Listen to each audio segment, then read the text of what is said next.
préparation du temps, nous allons aborder un thème très capital ce matin. Nous voulons parler de quelqu'un ce matin, mais avant, permettez-moi de prier.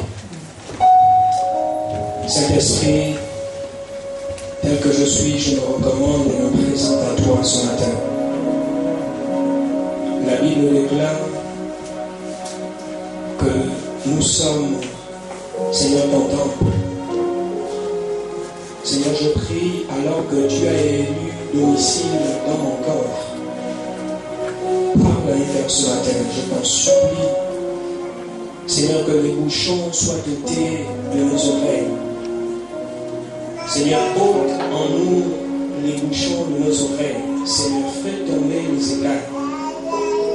Donne-nous de comprendre les mystères du royaume, Seigneur. Nous te supplions, Seigneur. Parle à un cœur ce matin.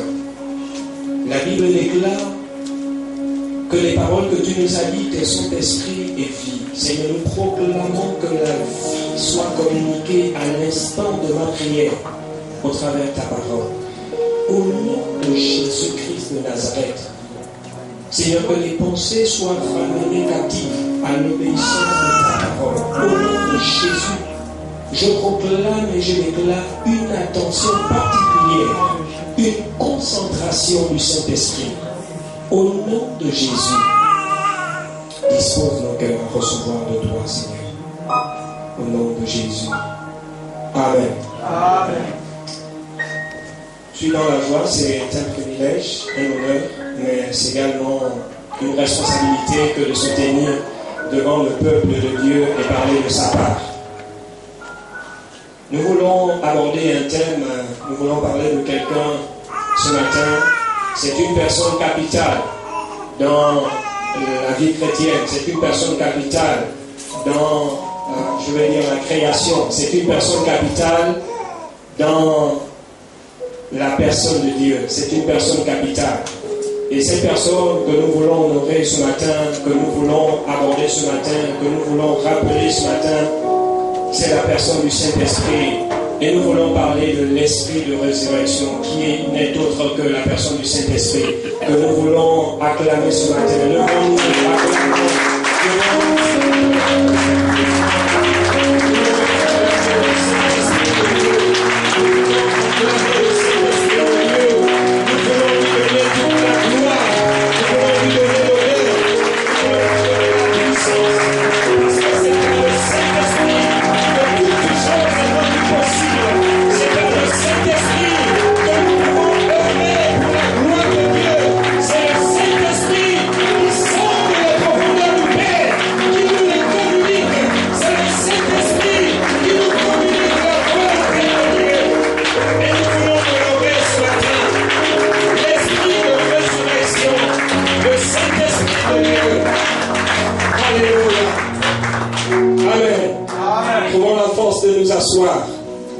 Nous voulons planter le décor en parlant de l'esprit de résurrection qui n'est autre que le Saint-Esprit. Nous voulons planter le décor. Beaucoup ont connaissance du Saint-Esprit, mais beaucoup s'interrogent également. Quel est son rôle, quelle est sa mission, quelle est son importance, qui il est, qu'est-ce qu'il fait dans la vie du chrétien, qu'est-ce qu'il a fait dans le monde. Il nous a été promis par Jésus. Qu'est-ce qu'il fait présentement? Et qu'en sera-t-il de lui à l'avènement de Christ? Nous voulons planter le décor. Nous voulons parler de l'esprit de résurrection. Le thème de ma prédication, c'est l'esprit de résurrection qui n'est autre que le Saint-Esprit. L'esprit de résurrection. Il faut dire que quand on parle de résurrection, il faut qu'au préalable, la mort se soit installée. Amen. On ne peut pas parler de résurrection si au préalable il n'y a pas une cessation de vie. On ne peut pas parler de résurrection si au préalable la mort ne s'est pas installée. Il faut que la mort se soit installée pour que l'on parle de résurrection. Et ce matin, avant que de parler de la résurrection, nous voulons présenter la création de l'univers. Amen. Il faut dire que le Saint-Esprit n'est autre que Dieu lui-même. la personne de Dieu est une personne tripartite et Dieu est constitué du Père, du Fils et du Saint-Esprit. À l'image de Dieu, nous sommes faits de chair, nous sommes faits d'âme et nous sommes faits d'esprit. Amen. Je nous prends cette analogie pour essayer de nous faire comprendre quelque chose. Dieu est esprit, certes, mais le conseil de Dieu est composé de Dieu le Père, Dieu le Fils et Dieu le Saint-Esprit. Et dans la création de Dieu, pour que l'homme vienne à comprendre la personne de Dieu, il a fait l'homme de chair, d'esprit et d'âme. Amen. Évidemment, nous ne pouvons pas avec notre intellect comprendre Dieu, parce qu'il est esprit. Et Dieu est spirituel.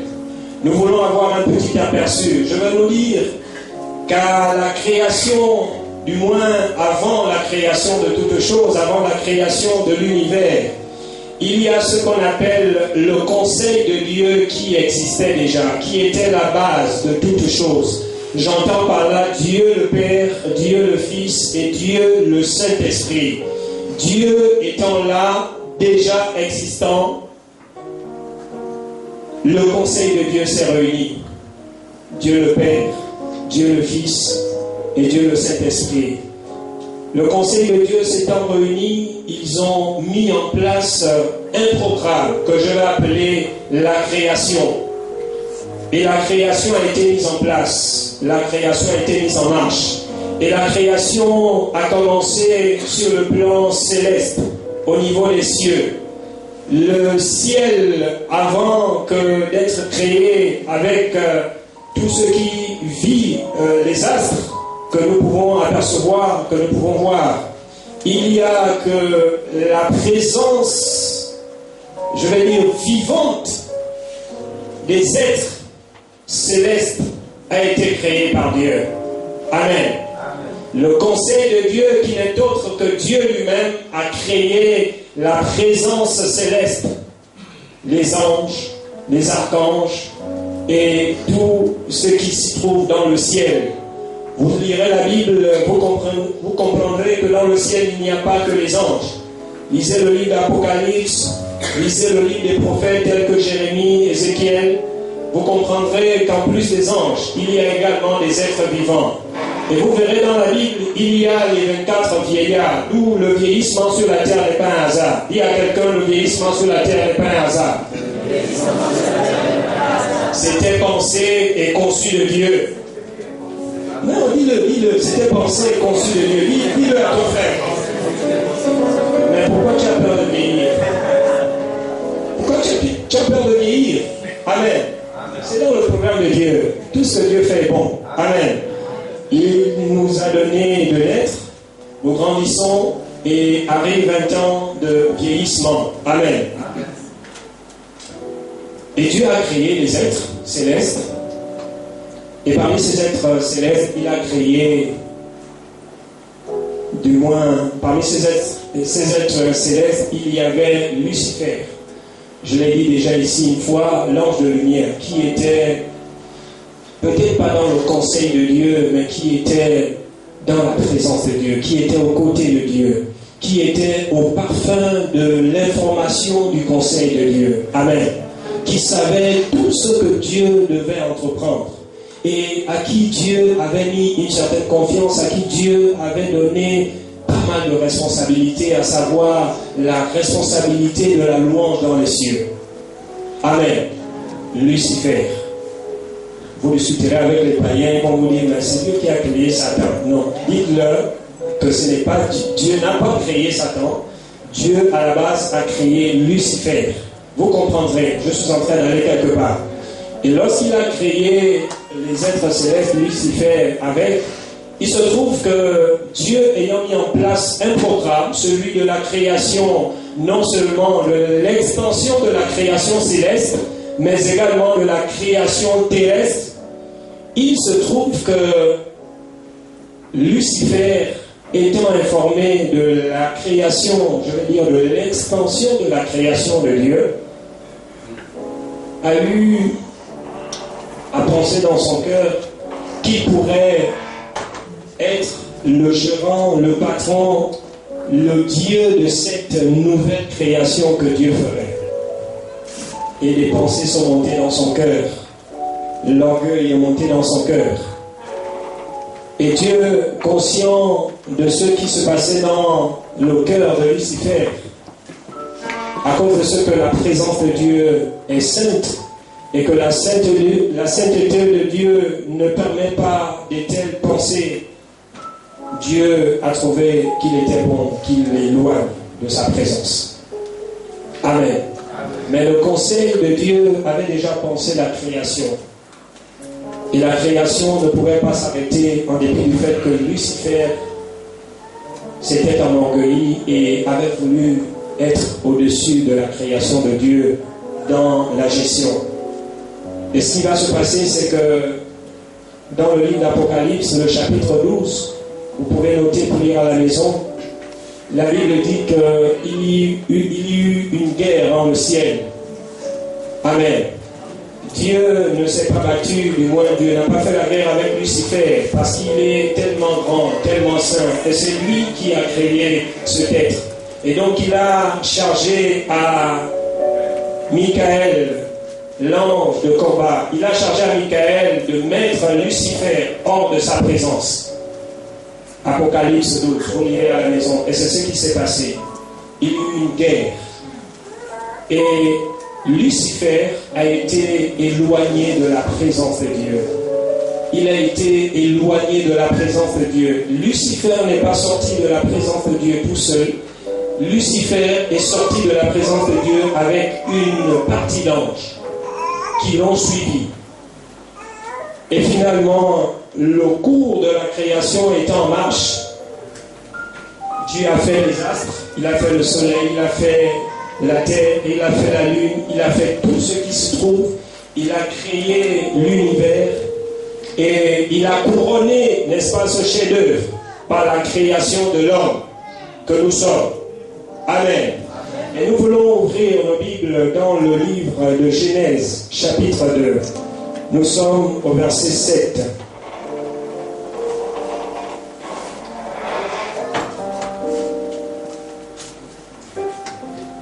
Nous voulons commencer à partir du verset 4. Genèse 2, chapitre 4. Genèse, chapitre 2, verset 4. Voici les origines des cieux et de la terre, quand ils furent créés. Lorsque l'Éternel Dieu fit une terre et les cieux, aucun arbuste des champs n'était encore sur la terre et aucune herbe des champs ne germait encore, car l'Éternel Dieu n'avait pas fait pleuvoir sur la terre et il n'y avait point d'homme pour cultiver le sol. Mais une vapeur s'éleva de la terre et arrosa toute la surface du sol. L'Éternel Dieu forma l'homme de la poussière de la terre, il souffla dans ses narines un souffle de vie et l'homme devint un être vivant. Amen. Là, nous parlons de la création de l'homme. Nous parlons de la création de l'homme. Et donc, le conseil de Dieu s'étant réunis, ils ont créé l'univers et ils ont couronné cet univers par la création de l'homme. Et l'homme a été mis sur la terre parce qu'il avait la charge et la responsabilité de pouvoir gérer la terre. Amen. De pouvoir dominer sur les poissons, sur les animaux, sur tout ce qui s'y trouve. Amen. Et lorsque Dieu a mis l'homme comme étant le gestionnaire de la terre, il s'est passé que Lucifer avait été déjà chassé des cieux. Quelqu'un comprend quelque chose? Mais quand vous lisez Apocalypse 12, la Bible nous dit que... Ouvrons, Apocalypse chapitre 12. Nous voulons rapidement comprendre. Apocalypse chapitre 12. Nous voulons prendre à partir du premier verset. Apocalypse chapitre 12. Verset 7. Verset 7, la Bible dit: et il y eut une guerre dans le ciel. Michael et ses anges combattirent contre le dragon. Le dragon n'est autre que Lucifer. Combattit contre le dragon. Donc, vous voyez au niveau de l'Asie, le totem, c'est quoi? Dragon. Voilà, vous comprenez. Les Écritures nous le... Voilà. Combattirent contre le dragon, et le dragon et ses anges combattirent. Verset 8. Mais ils ne furent pas les plus forts, et leur place ne fut plus trouvée dans le ciel. Et il fut précipité le grand dragon, le serpent ancien. Donc, quand on parle de serpent, à la base, le serpent, c'est une créature de Dieu. Amen, une création de Dieu. Mais à la base, le serpent n'est pas... Mais Lucifer est imagé par le serpent à cause de la Genèse, vous comprendrez. Le serpent ancien appelé le diable et Satan. C'est là, dès lors qu'il s'est rebellé, dès lors que la guerre a eu lieu, son nom a été changé en diable, Satan, serpent, dragon. C'est lui qui séduit toute la terre. Il fut précipité sur la terre et ses anges furent précipités avec lui. Et j'ai entendu dans le ciel une voix forte qui disait: maintenant le salut est arrivé, et la puissance et le règne de notre Dieu et l'autorité de son Christ, car il a été précipité l'accusateur de nos frères. Oh, l'accusateur. C'est lui qui les accusait devant notre Dieu. Donc c'est ce qu'il faisait jour et nuit. On poursuit. Amen. Et l'on a vécu à cause du sang de l'agneau et à cause de la parole de leur témoignage. Et ils n'ont pas aimé leur vie jusqu'à prendre la mort. Amen. Amen. Donc voilà ce qui s'est passé dans le ciel. Il a été précipité. Mais lorsqu'il a été précipité, et il est arrivé, du moins il a été précipité sur la terre. Amen. Mais lorsque Lucifer est précipité sur la terre à la base, Dieu avait le projet d'établir l'homme comme étant le patron de la terre. Mais Lucifer, partant du ciel, il est envoyé sur la terre. Il veut être patron de la terre. Alors que Dieu, dans son programme parfait, c'est l'homme qu'il avait prédestiné, établi comme étant le patron de la terre. Amen. Cette même guerre qu'il y a eu dans le ciel, amen, c'est cette même guerre qui s'est répercutée sur la terre, mais sous une autre forme. Amen. Le diable ne viendra jamais avec vous dans une forme de violence. Amen. Dans le ciel, il ne pouvait pas amener la séduction. Vous comprenez ça? Parce qu'il avait affaire à des, comment dire, des hommes, enfin, des êtres, des êtres comment? Éveillés, voilà, des êtres d'une autre nature, des êtres aguerris, des êtres, j'ai envie de dire, avertis au même titre que nous, évidemment, par le Saint-Esprit. Et donc, il ne pouvait pas mener la séduction.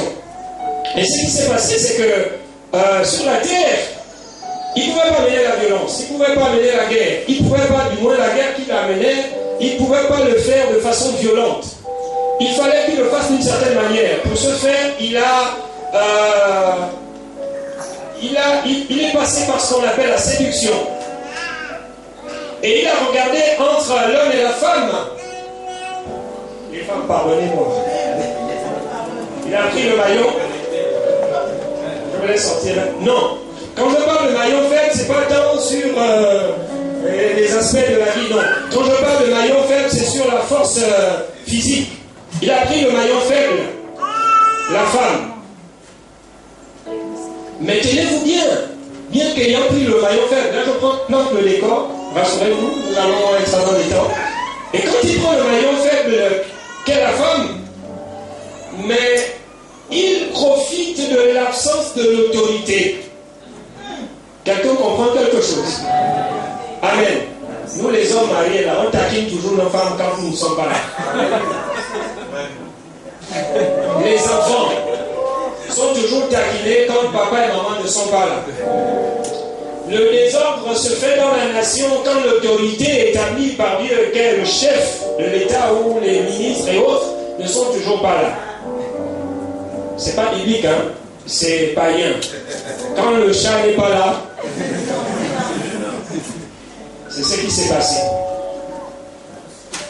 L'un veut dire que Adam c'était le chat, et les souris c'était le diable et ses démons. Mais il a profité de l'absence de l'autorité, il a profité de l'absence d'Adam. Et ce qui s'est passé, c'est qu'il est venu en guerre avec la femme. Et lorsqu'il est venu livrer cette guerre à la femme, il est venu dans une attitude séductrice. Et il a proposé ce qui était beau à la vue. Amen. Il a proposé ce qui était beau à la vue. Et la femme a été séduite. Malheureusement. Et c'est là que la mort s'est installée. Amen. Parce qu'avant que de parler de la résurrection, il faut connaître l'origine de la mort.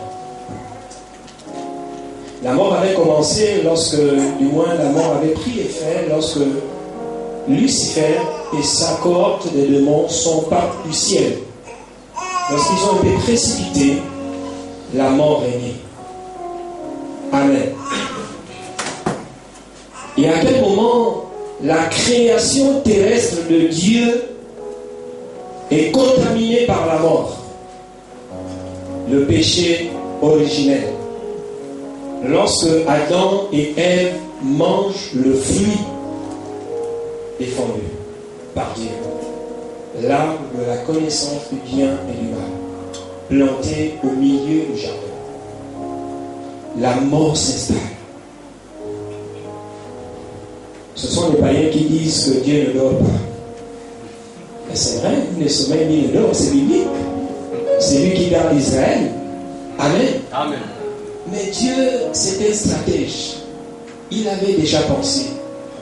Il savait. Il voit l'avenir. Il connaît. C'est lui qui nous a créés. Vous êtes d'accord avec moi? Et dans la stratégie de Dieu, dans la perspection de Dieu, il savait que précipiter Lucifer sur la terre amènera ce dernier à pouvoir toucher à sa création.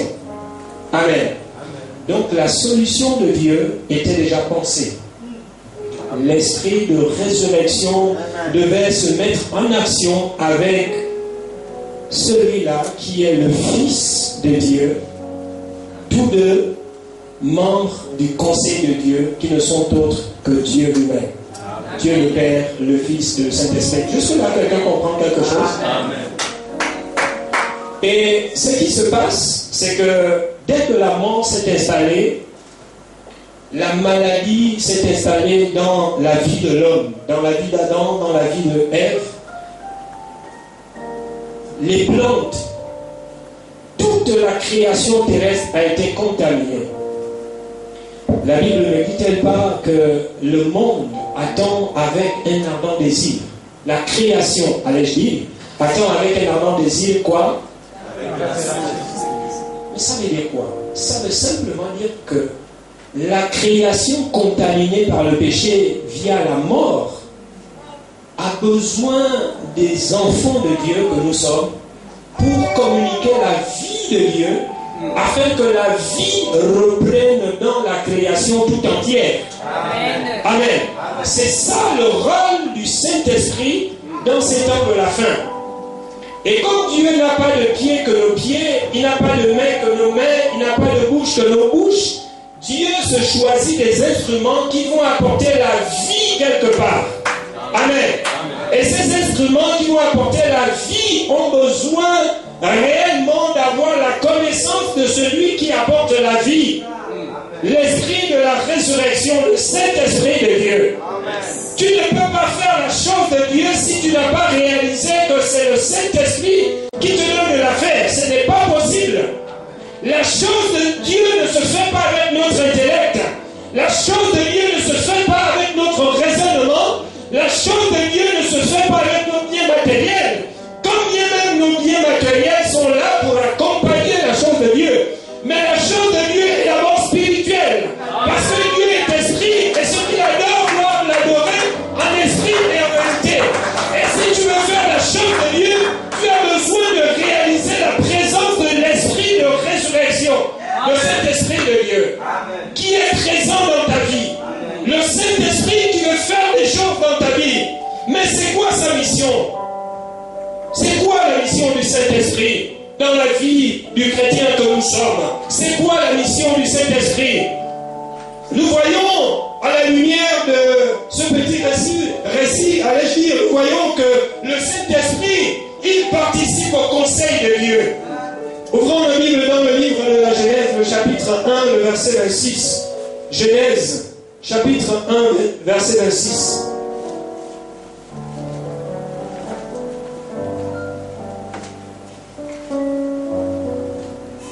Puis Dieu dit, faisons l'homme à notre image selon notre ressemblance et qu'il domine sur les poissons de la mer, sur les oiseaux du ciel, sur le bétail, sur toute la terre et sur tous les reptiles qui rentrent sur la terre. Amen. Amen. Le conseil de Dieu. Le Père, le Fils et le Saint-Esprit décident de faire l'homme à leur image. Amen. Amen. Je vous ai pris l'analogie de la composition de l'homme. Corps, âme et esprit. Père, Fils et Saint-Esprit. Pour nous amener à comprendre quelque chose, quand bien même Dieu ne peut pas être comparé au physique parce qu'il est spirituel. Mais nous voulons comprendre quelque chose. Donc le Saint-Esprit, à la base, sa mission à la création était de participer. Le Saint-Esprit a participé à la création de Dieu. Et quand vous voyez le livre de la Genèse, la Bible dit qu'au commencement, l'Esprit de Dieu faisait quoi? Il se mouvait. Ça, c'est le français un peu... Français petit comme disent mes amis. Français courant, voilà. Il s'est déplacé. Il s'est déplacé, voilà. Un autre verbe. Planer. Non, ça c'est pour... J'aime pas trop ce terme, la planer. Quelqu'un a compris quelque chose. Il faisait quoi? Il se promenait. Merci Papa Kuba. Il se promenait.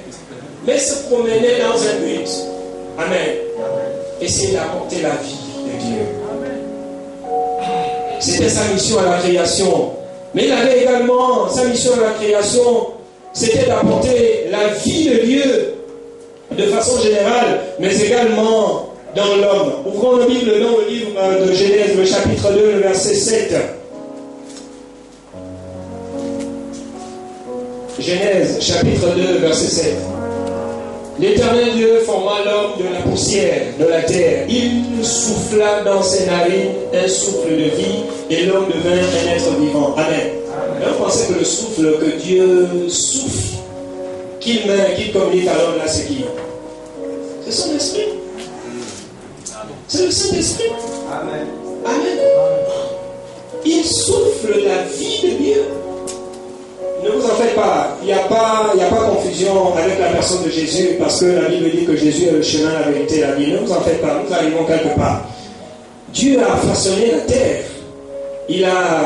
C'est pas la pâte à modeler, non. C'est la terre. La terre. Il a pris la terre, il a formé l'homme et l'homme était inerte. Il fallait que la vie entre. Amen. Il fallait que l'homme prenne vie. Et il a fait quoi? Il a soufflé dans l'homme.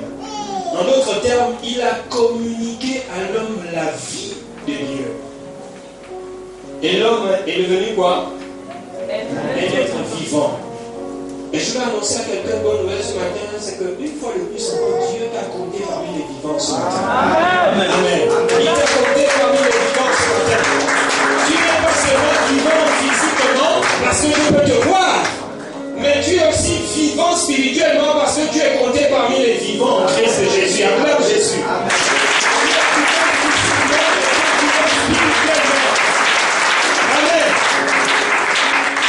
Tu n'as pas abandonné la course, tu n'as pas abandonné la foi, tu es toujours là. Et ton nom est est inscrit dans le livre de vie. Donc tu es doublement vivant. Amen. Parce que l'Esprit de Dieu est full en toi. Amen. Quelle était la mission du Saint-Esprit dans la vie de Jésus? La mission du Saint-Esprit dans la vie de Jésus était de le révéler au monde. Amen. Et Dieu s'est choisi quelqu'un. La personne que Dieu s'est choisie, c'était Jean-Baptiste. Jean-Baptiste qui a été choisi par Dieu pour faire quoi? Selon que l'expression biblique dit, pour préparer le chemin. Amen. Amen. Dieu a choisi Jean-Baptiste pour préparer le chemin afin de révéler Jésus. Amen. Amen. Donc le Saint-Esprit avait la mission de révéler Jésus, et le Saint-Esprit, étant un esprit, a utilisé comme instrument Jean-Baptiste pour révéler Jésus. Amen. Amen. C'est vrai que Jésus, dans l'Ancien Testament, avait déjà été révélé par les prophéties. Mais nous voulons aller, nous voulons aller dans le livre du Nouveau Testament pour voir la partie de Jean-Baptiste. Et le Saint-Esprit avait également la mission d'accompagner Jésus. Amen. Dans son ministère, par des signes, des miracles et des prodiges. Amen. Mais le Saint-Esprit avait une mission lourde. Comprenez bien ceci. La mission du Saint-Esprit, en plus de révéler Jésus, en plus de communiquer à Jésus la puissance dont il était revêtu, quand Jésus s'est baptisé, vous allez lire, il est dit que qu'est-ce qui est descendu sur lui? Qu'est-ce qui est descendu sur lui? Sur la forme. Oui, papa. Tu as dit ça, tu l'as dit. Oui, dis la même chose qu'a dit la ministre. Le Saint-Esprit est descendu sur lui sous forme d'une colombe. Amen. Parce que les gens ne pourraient pas voir. Et comme la nature de l'homme, c'est de voir pour croire, Dieu avait permis que ce jour, le Saint-Esprit descende, revêt Jésus sous la forme d'une colombe. Mais la mission principale du Saint-Esprit était laquelle aux côtés de Jésus? La mission de Jésus était de faire connaître Dieu, certes, était de réconcilier les hommes avec Dieu après le péché. Mais la mission de Jésus était d'aller quelque part. J'aimerais que vous suiviez avec beaucoup d'attention ce que je vais dire. Lorsque Satan a fait pécher Adam et Ève, qu'est-ce qui s'est passé? Quelqu'un a-t-il des clés, s'il vous plaît? Quelqu'un a-t-il des clés? Une clé ou plusieurs clés? Voilà, merci. Merci. Non, je prends toutes. Voilà. Donc Dieu, lorsqu'il crée l'homme, il investit l'homme d'un pouvoir, il investit l'homme d'une autorité, il investit l'homme de pas mal de talents, de dons, de qualités. Amen. Et il les met sous la forme de clés. Amen. Sous la forme des clés. Vous allez entendre parler dans le jargon des serviteurs et servants de Dieu. Ce soir, lors d'une prédication, ce matin, je vais vous donner une clé. Mais ce n'est pas ce genre de clé. C'est une image. Amen. Voyez ici les clés comme étant des symboles. À l'image, par exemple, la patience, c'est une clé. La bonté, c'est une clé. L'amour, c'est une clé. Amen. Il y a pas mal de clés. Bref. Et donc, Dieu avait donné à l'homme les clés de gestion de l'univers. Pour dominer, il fallait avoir la clé. Vous êtes d'accord avec moi? Amen. Vous pensez que peut dominer qui veut? C'est pas possible. Pour dominer, il faut avoir la clé pour dominer. En d'autres termes, il faut avoir le don de dominer. Amen. Sinon, tu seras un dictateur. Et Dieu n'a pas fait des dictateurs. Amen. Et donc, Dieu a donné à l'homme des clés et Et lorsque l'homme a péché avec Adam, avec Ève, allez-je dire, les clés lui ont été arrachées par le diable. Et elles ont été amenées où? Dans le séjour des morts. Les clés de la gestion du monde, de la terre, a été données à l'homme. Dieu a permis que l'homme pêche. Du moins, permettez que je rectifie. L'homme a péché et Satan a arraché les clés que Dieu avait données à l'homme. Et il les a amenées quelque part. Il ne pouvait pas les cacher n'importe où. Il les a amenés dans le séjour des morts. Mon père a dit que Satan était un mauvais diable. Amen. Il les a amenés dans le séjour des morts. Mais la mission de Jésus, ce n'était pas seulement de réconcilier simplement. C'était une mission dangereuse, forte. Une mission grave, comme on dit. Il fallait que Jésus, en venant, il fallait qu'il meure. Pour aller où? Faire quoi là-bas?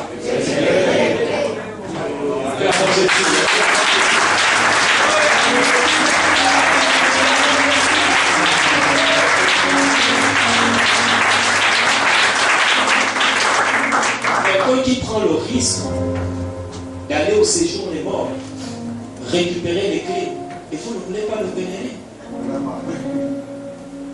Mais Dieu va faire ça de gens. Je vous assure. Dieu va faire ça. Il fallait que Jésus aille récupérer les clés. Et donc la mission du Saint-Esprit était d'accompagner Jésus. Amen. Amen. Dieu avait déjà doté une légion d'anges, des milliers d'anges dans cette mission. Des commandos spirituels. Amen. Des hommes armés qui devaient aller déstabiliser l'enfer.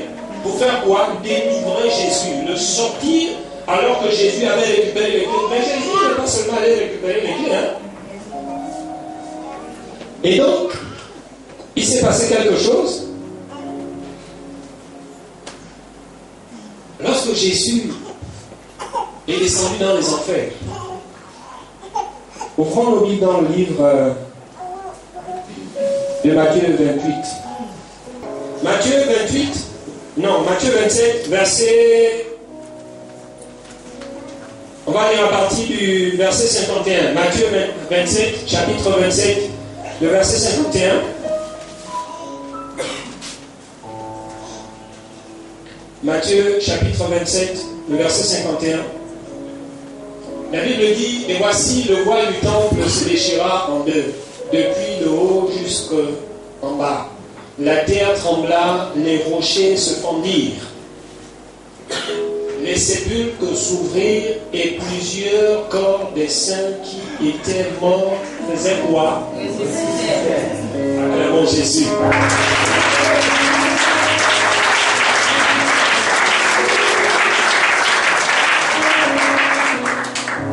Peut-être que tu n'as pas encore bien compris, mais je vais aller lentement pour que tu comprennes quelque chose.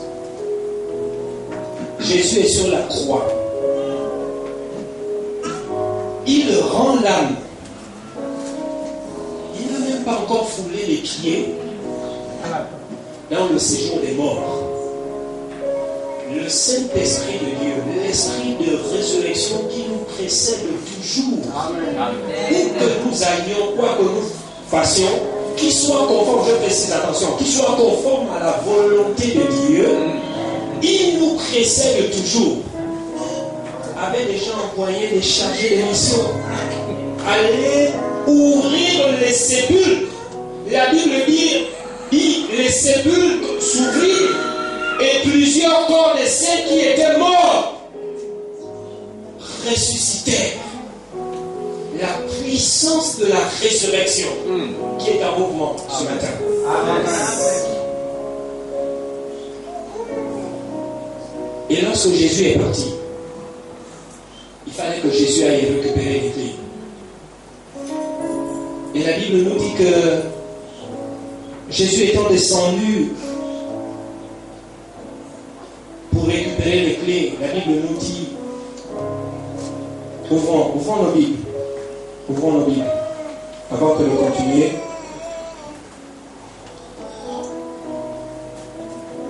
Nous voulons ouvrir nos Bibles dans le livre de Luc, chapitre 10. Luc, chapitre 10. Luc, chapitre 10. Je suis au verset 17 à 19. Luc, chapitre 10, verset 17 à 19. La Bible déclare: les 70 revinrent avec joie, disant: Seigneur, les démons même nous sont soumis en ton nom. Jésus leur dit, verset 18, je voyais Satan tomber du ciel comme un éclair. Verset 19, voici, je vous ai donné le pouvoir de marcher sur les serpents, sur les scorpions et sur toute la puissance de l'ennemi, et rien ne pourra vous nuire. Amen. Rien ne pourra vous nuire. Jésus a donné cette affirmation aux disciples parce qu'il était conscient qu'il est allé récupérer les clés. Bien qu'étant déjà vivant, la chose s'était déjà passée. Amen. Il a récupéré les clés. Il dit, tout pouvoir m'a été donné. Et il a dit, je vous donne ce pouvoir. Il a récupéré les clés. La mission de Jésus, alors qu'il est allé dans les enfers, dans le séjour des morts, c'était de récupérer la clé. Amen. Il nous a dit que il a récupéré la clé du séjour des morts. Amen. Mais bien plus, il a récupéré les différentes clés des bénédictions qui sont attachées à ta vie. Amen. Lisez Éphésiens, c'est important, lisez, vous comprendrez. Il a récupéré les différentes clés des bénédictions attachées à ta vie. Amen. Nous voulons conclure rapidement. Donc la mission du Saint-Esprit était d'accompagner Jésus au séjour des morts afin de récupérer les clés qui ont été volées par le diable. Mais quelle est sa mission maintenant vis-à-vis de l'Église? La mission du Saint-Esprit vis-à-vis de l'Église est de révéler la volonté de Dieu, de communiquer la pensée du Père. Amen. C'est ça son rôle. Il a le rôle de communiquer la pensée du Père, de révéler la volonté de Dieu dans ces temps de la fin, pour que nous soyons en phase avec le programme de Dieu. Amen. Mais sa mission est également de préparer l'Église à l'enlèvement, donc au retour de Jésus. Amen. La mission du Saint-Esprit. Il a la mission de préparer l'Église. Pour préparer l'Église, il a besoin, n'est-ce pas, de pouvoir communiquer la pensée du Père pour que nous soyons préparés. Amen. Et vous lirez Romains chapitre 8, verset 27. Romains 8, 27. Vous lirez, vous notez simplement, vous lirez. Mais il faut dire que la présence du Saint-Esprit dans la vie du chrétien apporte des bénéfices. Amen. Il y a des bénéfices dans la présence. Je veux dire, il y a des bénéfices à la présence du Saint-Esprit dans nos vies. Il maintient la vie de Dieu en nous. Amen. Le Saint-Esprit maintient la vie de Dieu en nous. Il nous conduit dans toute la vérité. Jean chapitre 16, verset 13. Amen. De sorte que lorsque tu es revêtu de l'Esprit de Dieu, si quelqu'un est dans le faux, tu le sauras. Lorsque tu es revêtu de l'Esprit de Dieu, même si tu n'as pas la pensée de l'heure, il apprend parce qu'il sonde les profondeurs du Père. Il prend la pensée de Dieu, il te la communique, revêtu de l'Esprit. Ça, c'est le bénéfice. Il nous console. Lorsque nous sommes abattus, lorsque nous sommes découragés, il est le consolateur des cœurs. Ton époux peut te consoler autant pour moi. Ton épouse peut te consoler. Tes parents peuvent te consoler. Mais la consolation qui vient de l'Esprit, je vous assure que celle-là est la plus grande. Amen. Parce que quand tu es face to face avec Dieu, seul dans ta chambre, alors que tu es à l'abri des regards, c'est là que ça passe dans ton cœur. Et tu reçois la plus grande consolation. Mais il nous convainc aussi de péché, de jugement et de justice. Quand tu as commis un impère, quand tu t'es détourné, quand tu as ouvert une porte, et que tu as péché, quand tu pêches, la mort s'installe. La mort s'installe. Et quand la mort s'est installée, c'est la maladie qui rentre. Ce sont les problèmes qui rentrent. C'est l'inquiétude qui rentre. Ce sont les préoccupations qui rentrent. C'est le stress qui rentre. C'est la culpabilité qui rentre. Mais lui, il fait quoi? Il a le rôle de te convaincre de péché, de jugement et de justice. Il a le rôle de t'attrister, en fait. Il communique une tristesse en toi. Pas la tristesse qui te donne de te culpabiliser au point de te suicider. Non. Ou de t'enfoncer dans le péché. Lorsque tu as péché, le Saint-Esprit communique une tristesse qui t'amène à te repentir. Amen. Amen. Parce que c'est le processus de rétablissement de la vie de Dieu, parce qu'il est l'esprit de résurrection. Amen. Toutes les fois que tu pêches, il faut qu'il agisse parce qu'il doit ramener la vie. Il doit ramener la vie. La vie doit être permanente dans ton corps. La vie doit être permanente dans ton esprit. La vie doit être permanente dans ton âme. C'est toi, en tant que fille de Dieu, qui va communiquer la vie au milieu de toi ou au milieu de la multitude. Amen. Amen. Parce que si à la mort, tu ne peux pas communiquer cette mort. Le monde est déjà mort. Amen. Le monde a besoin des vivants pour communiquer la vie de Dieu. Tu as besoin de la vie de Dieu. C'est pourquoi toutes les fois que tu as péché et que la mort s'est installée, accepte la main de Dieu par le lien du Saint-Esprit, afin que la vie soit, pour que réellement tu sois toujours un communicateur de vie. Amen. Il y a des gens, des personnes quand elles sont là, vous êtes tristes, vous êtes même énervé. Moi je le subissais toujours, souvent à l'école, au lycée. Mais là c'est maintenant dans le monde du travail. Soit c'est le patron, soit sont les collègues. Mais il y a d'autres personnes, quand elles arrivent, vous sentez la vie de Dieu qui arrive. Amen. Parce que c'est des personnes qui communiquent l'espoir. C'est des personnes qui communiquent la joie. C'est des personnes qui communiquent la paix. C'est des personnes qui communiquent la vie de Dieu. Parce que le monde attend avec la désir la révélation des fils du Dieu vivant. Et il est important que tu te révèles à partir de maintenant. Ne reste pas caché. Parce que la vie de Dieu doit se répandre pour que tu sois. Tu veux être chrétien caché alors que tu dois répandre la vie de Dieu. Tu te caches pourquoi? Pourquoi te caches-tu?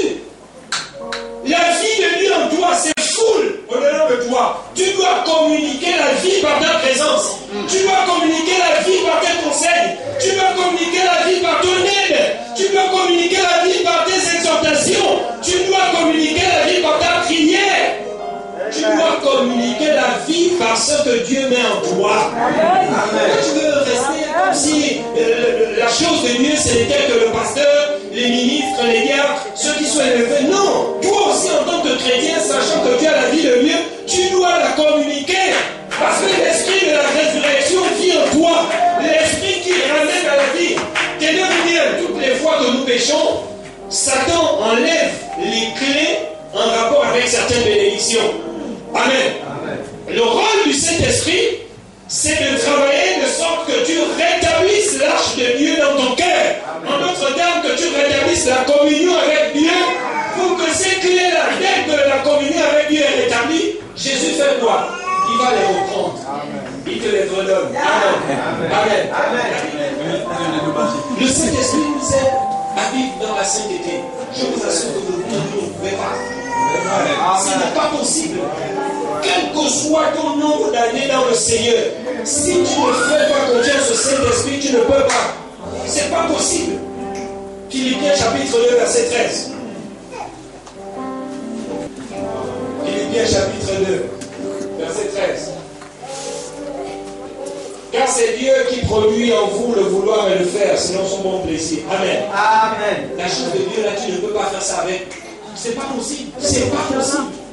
C'est le Saint-Esprit qui te donne l'envie de faire la chose de Dieu. C'est l'Esprit de Dieu. Amen. Tu ne peux pas prier si le Saint-Esprit ne met pas le fardeau de la prière dans mon cœur. Tu ne peux pas parler de Jésus si le Saint-Esprit ne met pas le fardeau de prêcher l'évangile. Tu ne peux pas venir à l'église si le Saint-Esprit ne te met pas ce fardeau dans le cœur. Mais comment vous voulez conjuguer avec Dieu si vous mettez l'Esprit de Dieu de côté? Ce n'est pas possible. Et le Saint-Esprit passe dans nos vies incognito. C'est pas normal.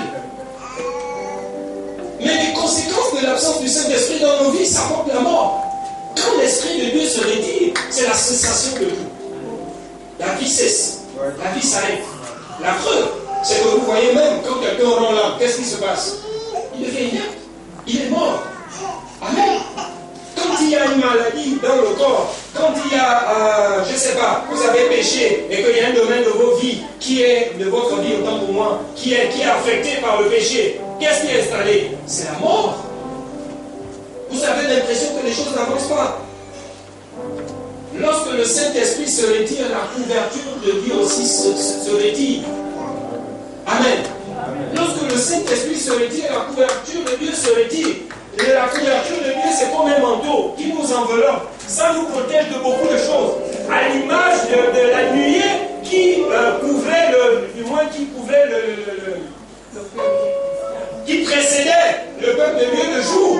Et la colonne de feu qui précédait le peuple de Dieu de nuit dans le désert. Le Saint-Esprit est également une couverture de beaucoup. Dès que le Saint-Esprit se retire, la couverture de Dieu se retire, la protection de Dieu se retire et tu es exposé. Je t'avoue que tu es exposé. C'est ça la conséquence du retrait du Saint-Esprit. Donc quand tu sais que tu as ouvert une porte en commettant un péché, tu as vite fait besoin de rétablir l'arche de Dieu. J'entends par là rétablir la communion avec Dieu. Pour retrouver à nouveau la couverture de Dieu. Vous pensez que quand on marche là, physiquement ou avec nos amis, spirituellement nous avons une couverture? C'est la couverture que donne l'Esprit. Romains chapitre 8, verset 11. Amen. Romains chapitre 8, verset 11. Amen. Nous voulons faire quelque chose. J'aimerais que nous nous levons tous, tant que nous sommes s'il vous plaît. Nous allons lire ce verset ensemble. Conscient de l'onction supérieure, conscient de l'autorité supérieure que Dieu a établie dans cette église, j'aimerais inviter ici le pasteur Léonard pour conclure ces temps. Dieu le secret.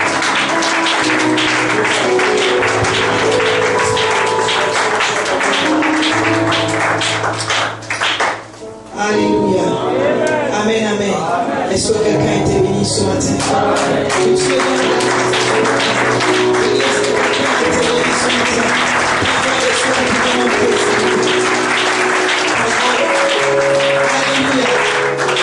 Est-ce qu'il y avait des gens ici vendredi, à l'enseignement de vendredi? Est-ce qu'il y avait des gens ici à l'enseignement de vendredi?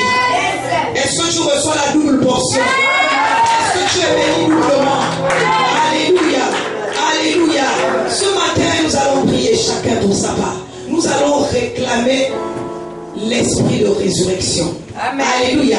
Amen, amen. Nous disions que l'esprit de résurrection, comme pouvait le dire le ministre tout à l'heure, c'est l'esprit qui nous permet d'influencer dans le monde.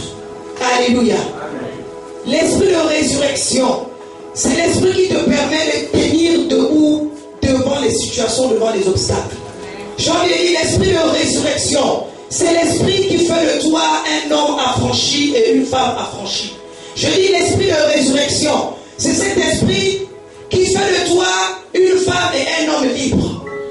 Alléluia. Amen, amen. Non, tu vas prier pour ta vie. Amen, amen. Raison pour laquelle je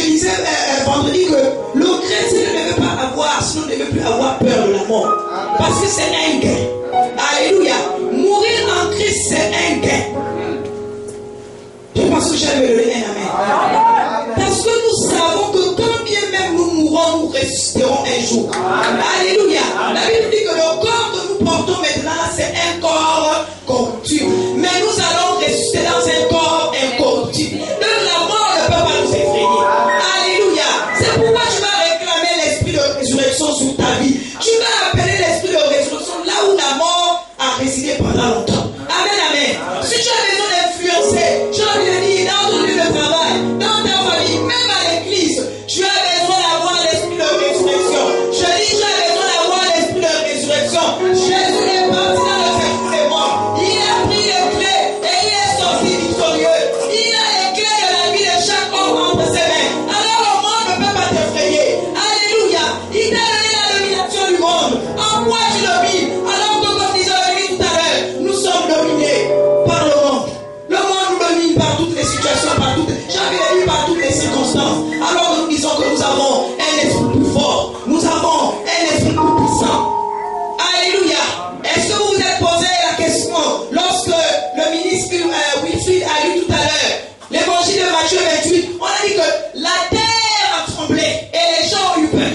Alléluia. On a peur des esprits. Il faut que les gens aient peur de toi parce que tu es un esprit. Amen. Je dis qu'il faut que les gens aient désormais peur de toi parce que tu es un esprit. Alléluia. Quand ils te regardent, il faut qu'ils commencent à avoir peur de toi. Parce que tu n'es pas de ce monde. Tu viens d'ailleurs. Tu viens d'ailleurs. Alléluia. Alors tu peux marcher derrière devant et dire que je suis fils de Dieu. Je suis fils du Très-Haut. Parce qu'il dit que ses enfants doivent l'adorer en esprit et en vérité. Nous ne sommes pas des êtres terrestres. Nous sommes des êtres spirituels. Alors les hommes doivent avoir peur de nous. Je pensais que j'allais commencer à prier. Je pensais que j'allais commencer à m'appeler. J'ai envie d'appeler l'esprit de résurrection sur ta vie.